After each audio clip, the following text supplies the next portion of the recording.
Buen día, mis hermanos. Voy a hablarles hoy de un tema bien interesante, como todos, y lo he titulado La escalera de la salvación o el orden de la salvación. Vamos a tener un pasaje bíblico para poder entender esta escalera de la salvación. Vamos a Hechos capítulo 26. Hechos capítulo 26, nos ubicamos en el versículo 16. El apóstol Pablo, frente al rey Agripa, estaba presentando la conversión o cómo fue que se convirtió al Señor Jesucristo. En el versículo 16, el Señor Jesucristo, luego de que ellos, Pablo y sus compañeros, se habían caído por la presencia del Señor Jesucristo, le dice el Señor a Pablo: pero levántate y ponte sobre tus pies, porque para esto he aparecido a ti, para ponerte por ministro y testigo de las cosas que has visto y de aquellas en las que me apareceré a ti. 17. Librándote de tu pueblo y de los gentiles a quienes ahora te envío. Dice el versículo 18, para que abras sus ojos, para que se conviertan de las tinieblas a la luz y de la potestad de Satanás a Dios, para que reciban por la fe que es en mí perdón de pecados y herencia entre los santificados. Con esto que le estaba diciendo el Señor Jesucristo al apóstol Pablo, vemos entonces aquí 7 pasos en el orden de la salvación. A ver si ustedes me captan la idea.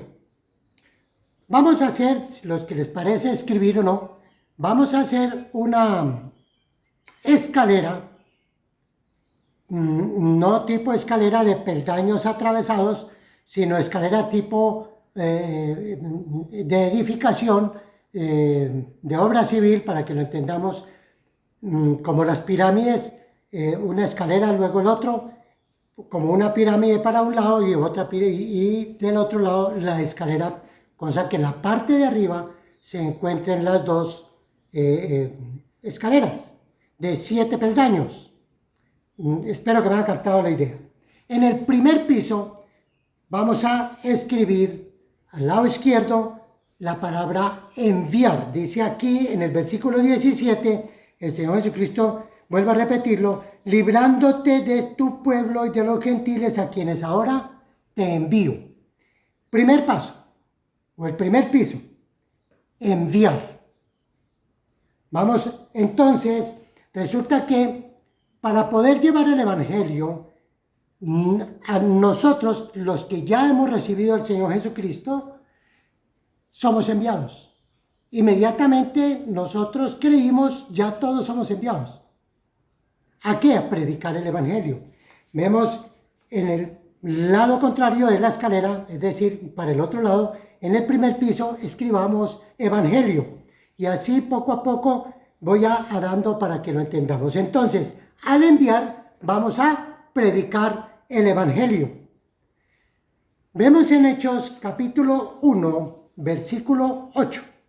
Hechos capítulo 1, versículo 8, dice el Señor Jesucristo también, les dijo a los apóstoles, pero recibiréis poder cuando haya venido sobre vosotros el Espíritu Santo. Y me seréis testigos en Jerusalén, en toda Judea, en Samaria y hasta lo último de la tierra.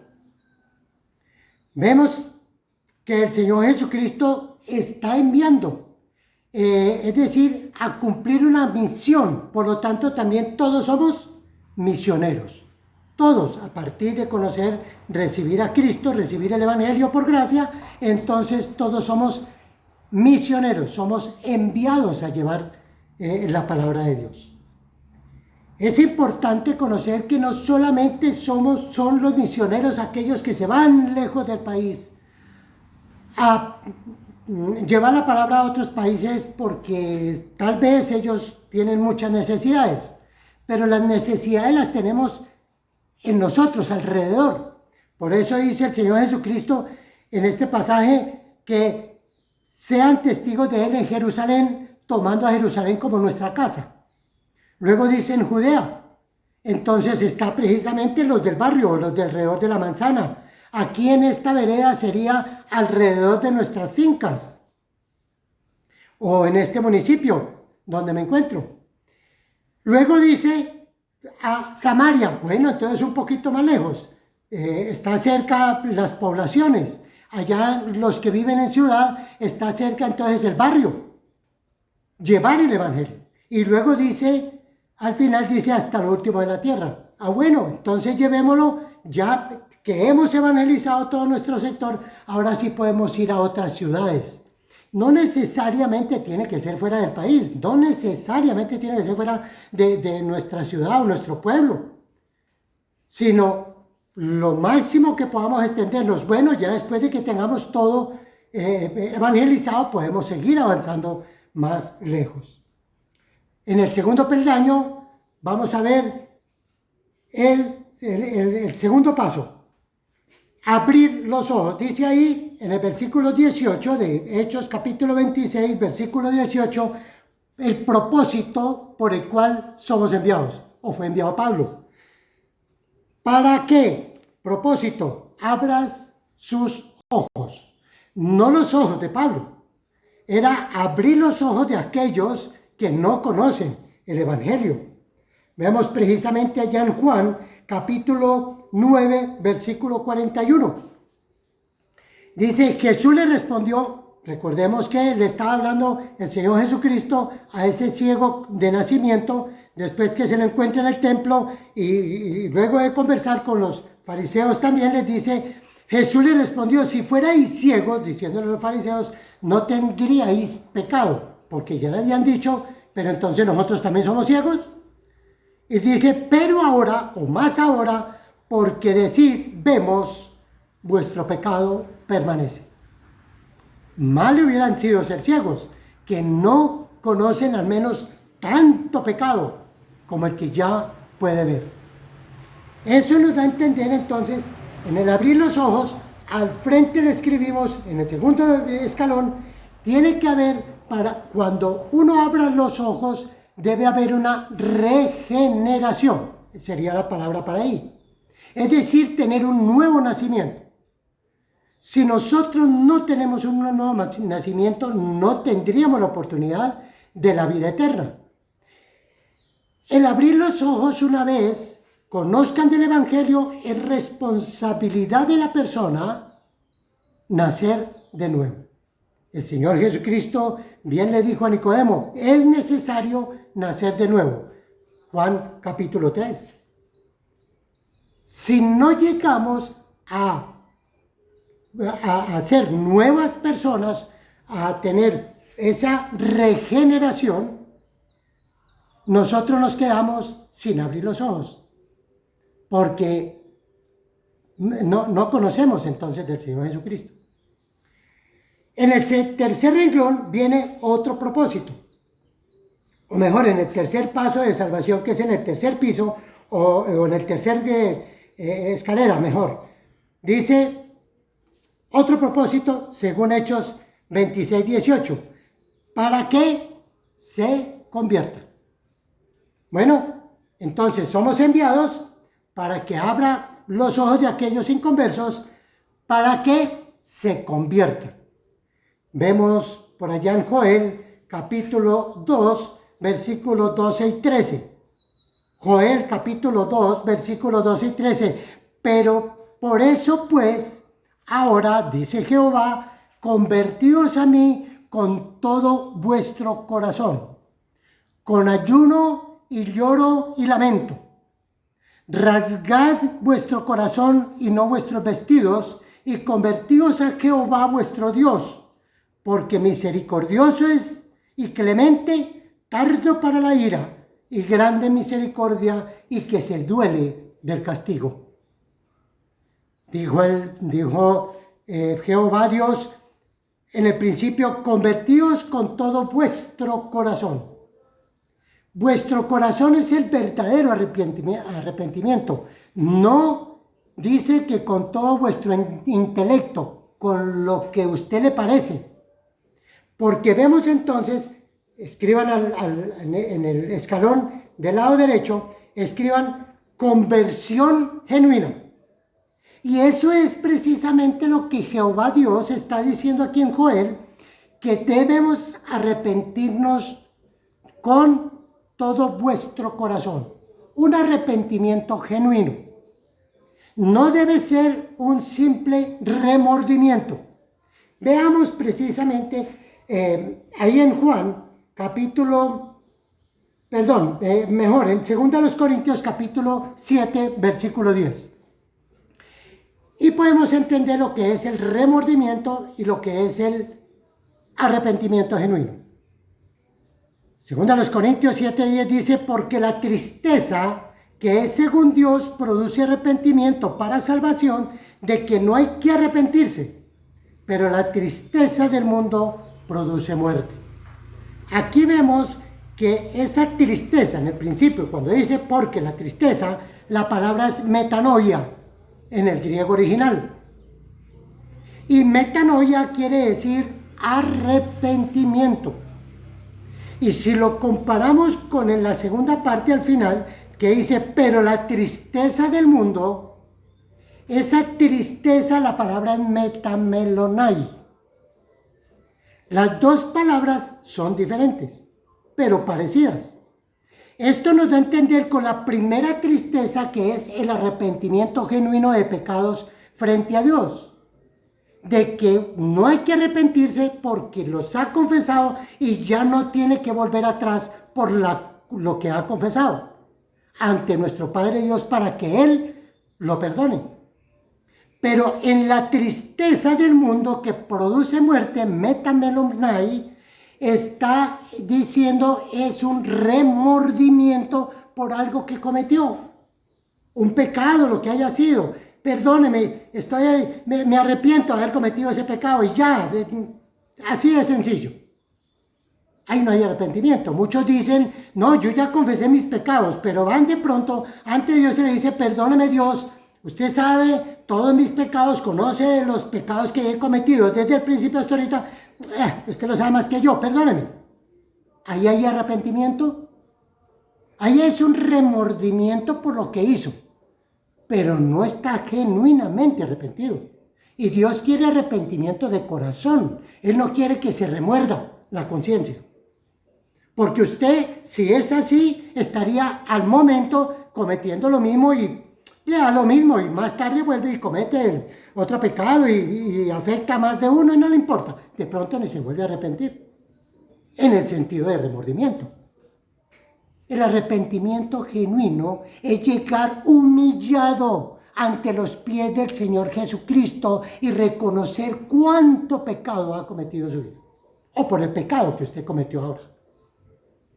No podemos desconocer que sentimos en nuestro corazón angustia, tristeza por ese pecado que he cometido. Y que no quiero volverlo a hacer, no quiero volverlo a cometer. Pero en el otro caso del remordimiento no ocurre lo mismo. Por eso el Señor nos dice en este pasaje de Hechos, somos enviados a abrir los ojos para que la gente se convierta. Es llevarlos a los pies de Cristo, para que dejen, dice ahí, salgan de las tinieblas a la luz y de la potestad de Satanás a Dios. Esto que está diciendo, que antes de llegar humillado a los pies del Señor Jesucristo para que Él lo perdone, usted está siendo dominado por Satanás. Mantiene en tinieblas. No ve sino solo tinieblas a cuando usted ve luz. Pero las tinieblas del pecado. ¿Y qué es lo que quiere Dios? Que dejen ese Dios que se llama Satanás, que dejen de esa posesión que lo tiene Satanás haciendo maldad, para que se conviertan y sigan a Dios, a Jehová Dios. Y dice ahí precisamente en Juan capítulo 8, versículo 44, vosotros sois, se está refiriendo a aquellos que no han llegado al arrepentimiento ante Cristo. Vosotros sois de vuestro padre, el diablo. Observen cómo está escrito padre. Está con minúscula. Entonces está diciendo que el diablo o Satanás es el papá de ellos mientras no lleguen a Cristo. Y los deseos de vuestro padre, nuevamente con minúscula, queréis hacer. O sea, se mantienen dominados por él y su patrón y su amo siempre será el diablo o Satanás. Continúo, él ha sido homicida desde el principio y no ha permanecido en la verdad porque no hay verdad en él. Cuando habla mentira, de suyo habla, porque es mentiroso y padre de mentira. Interesante, ¿verdad? ¿Fuerte este versículo? Sí. Cuando yo lo leí la primera vez, me asusté. Yo no sé ustedes, pero yo me asusté. ¿Cómo? Yo era hijo, básicamente, si mi padre es Satanás, yo era hijo de Satanás. Hijo en el sentido de que me tenía poseído. Pero llegué a los pies de Cristo, entregué mi pecado, acepté a mi Señor Jesús como mi Señor, como mi dueño. Y a partir de ahí sale el enemigo y entra el Espíritu Santo a habitar en mí. Gloria a Dios por esa salvación tan grande. No lo entiendo, pero sucedió. Porque por gracia, por la gracia, yo no lo merezco. Nadie merecemos la salvación. Lo único que merecemos es acompañar a Satanás en el infierno por tanto pecado que cometemos. Pero en su misericordia Dios me salvó, me perdonó el pecado. Ahora ya no soy del diablo, ahora soy de Cristo. Vamos al cuarto paso del escalón, de la escalera. Dice Hechos 26.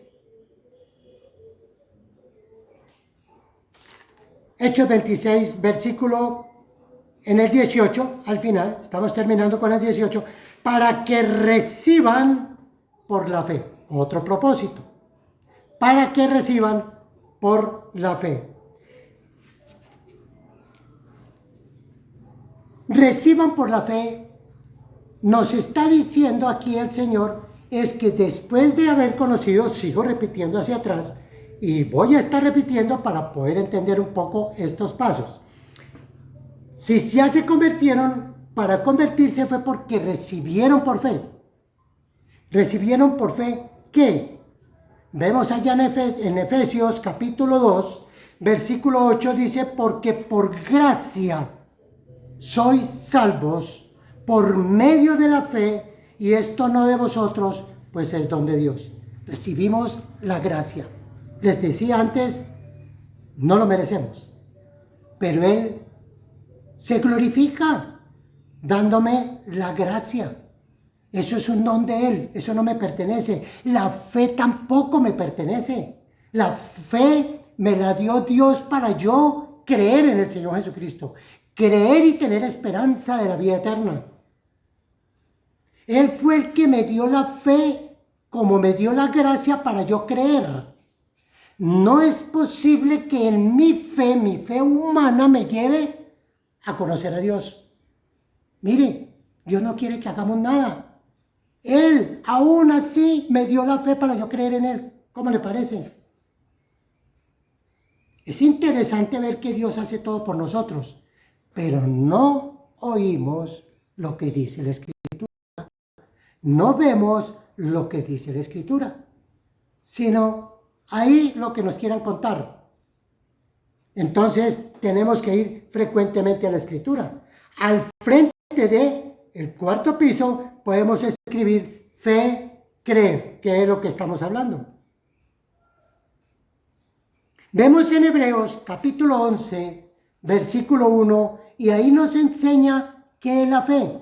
Es pues la fe, la certeza de lo que se espera, la convicción de lo que no se ve. Fe, la certeza, estoy seguro que yo tendré o que tengo vida eterna. Estoy seguro que voy a ver a mi Señor allá en el cielo cuando me muera. La certeza de que eso va a ocurrir, pero estoy convencido que sin verlo lo voy a disfrutar. Porque eso es lo que espero. Eso es fe. Vamos al quinto peldaño. Dice en el 18 de Hechos 26. Que es, después de que dice el propósito para que reciban por la fe, que es en mí, en Cristo, perdón de pecados. Que se recibe en Cristo, perdón de pecados. Entonces, ahí en ese paso le vamos a escribir en el lado izquierdo, perdón de pecados. Vemos en Efesios capítulo 1, versículo 7. En quien tenemos redención por su sangre, el perdón de pecados según la riqueza de su gracia. Cristo nos perdona por su gracia. No porque lo merezcamos, repito, sino porque a Él le place salvarnos cuando llegamos al arrepentimiento genuino, a los pies de Él, a confesar todos nuestros pecados. Ahí el Señor nos perdona y ocurren muchas cosas maravillosas. Entre ellas la primera, sale el enemigo y entra a habitar en nosotros el Espíritu Santo de Dios. Al frente podemos escribir, porque nosotros somos justificados entonces, ¿en dónde? En la cruz de Cristo. Él no murió simplemente porque, bueno, lo condenaron y tuvieron que llevarlo a la cruz. No, Él vino a este mundo no a nacer. Él vino fue a morir, y a morir para salvarnos. Y cuando yo llego a la cruz, con todos mis pecados, a entregárselos a Él, Él me justifica porque me perdona, me libra de toda culpa. Entonces somos justificados ¿dónde? En la cruz de Cristo. Después de ello, ya nadie me puede condenar por lo que yo hice antes, porque Él es mi justicia. Él me justificó. Lo mismo pasaría con usted. Vamos al sexto peldaño. ¿Recibimos qué? Porque ahí dice, y herencia. Recibimos herencia. ¿Cuál herencia? Él nos promete que vamos a tener herencia en el cielo. Yo la creo. Y entonces dice en Efesios capítulo 1, versículo 5. En amor, habiéndonos predestinados para ser adoptados hijos suyos por medio de Jesucristo, según el puro afecto de su voluntad. Dice que para ser adoptados, dice que somos predestinados para ser adoptados. En el momento en que yo conozco al Señor Jesucristo, ya soy predestinado para recibir la herencia en el cielo. ¿A usted no le interesaría ser rico? Tal vez, pero rico en el cielo, que es la mejor y más grande riqueza que podemos recibir. Participar de esa herencia que Dios tiene, de que es el dueño de todo, y yo participar de esa herencia como que suena mejor, antes que ser partícipe de la herencia de lo que me dan aquí en el mundo, que básicamente no es nada comparable con lo que me ofrece el Señor en el cielo. Entonces, pero para poder recibir esa herencia, tengo que ser adoptado.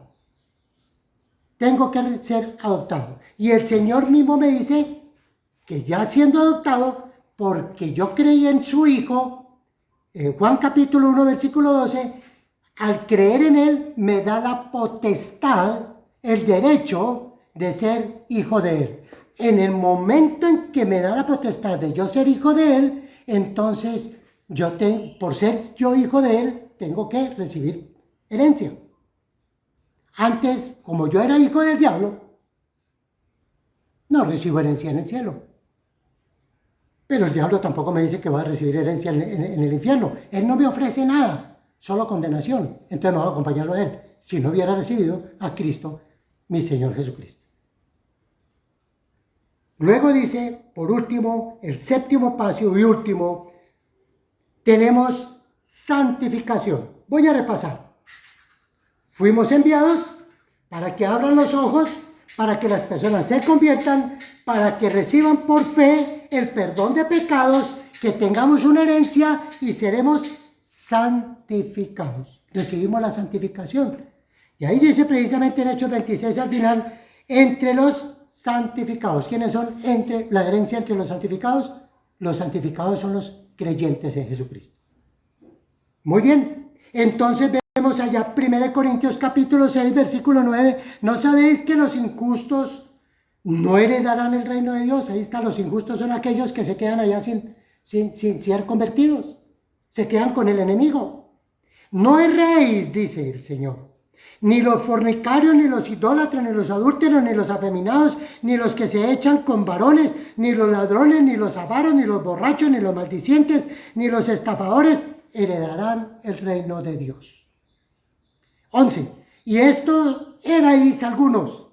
Bueno, de todos estos pecados, algunos pecados, seguramente que algún pecado usted cometió a los que están aquí y de los muchos otros que se hablan.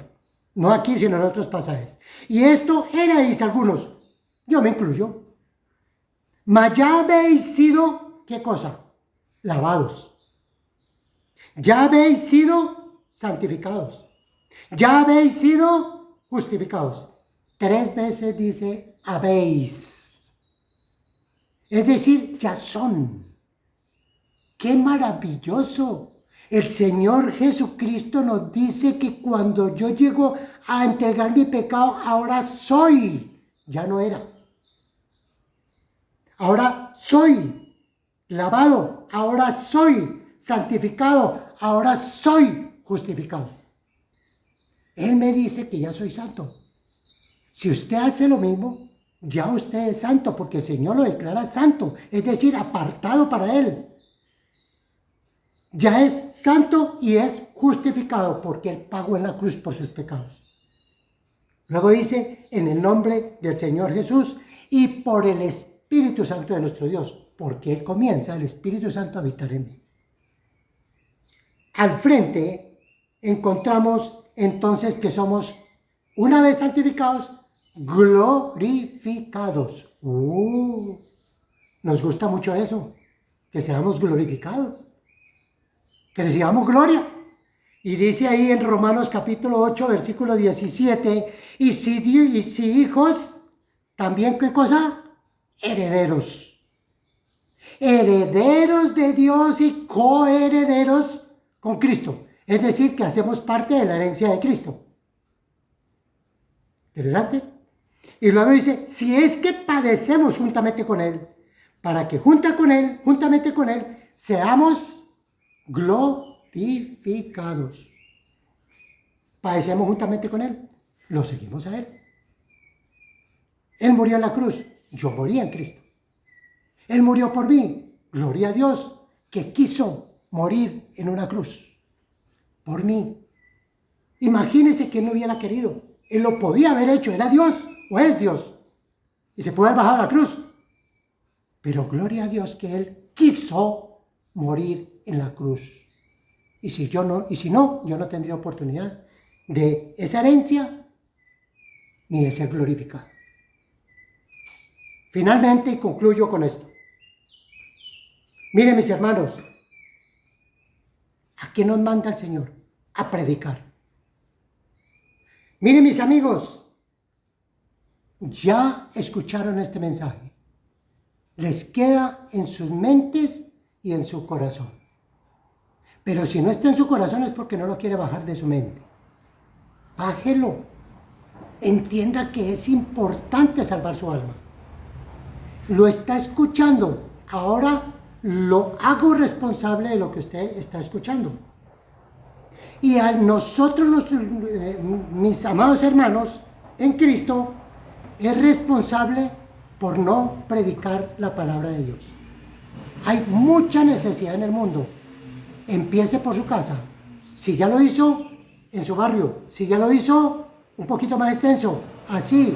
Y para los que estamos en el campo, entonces es, alrededor de mí están las fincas, está la vereda, está el municipio, están otros municipios alrededor y podemos llenar el mundo con el Evangelio. Pero estamos, ¿en dónde? Sentados esperando a ver si nos mandan. ¿Cuánta necesidad hay? No solamente la hay por allá en el exterior, la hay alrededor de ti. Voy a concluir con un pasaje. Vamos a Romanos capítulo 10, versículo 17. Otro mensaje interesante que Dios, usando al apóstol Pablo, escribe en el versículo 17 de Romanos 10. Empieza con una conclusión después de haber dicho que vayamos, que prediquemos, que enseñemos y cómo no van a oír y cómo creerán y cómo van a creer y cómo van a invocar al Señor, en fin. Pero no voy a esa parte, pero concluye, dice, así que, eso es una conclusión. Sirve esta conclusión para hoy. Dice, la fe es por el oír y el oír por la palabra del Señor. Oremos y hasta pronto, mis amados hermanos.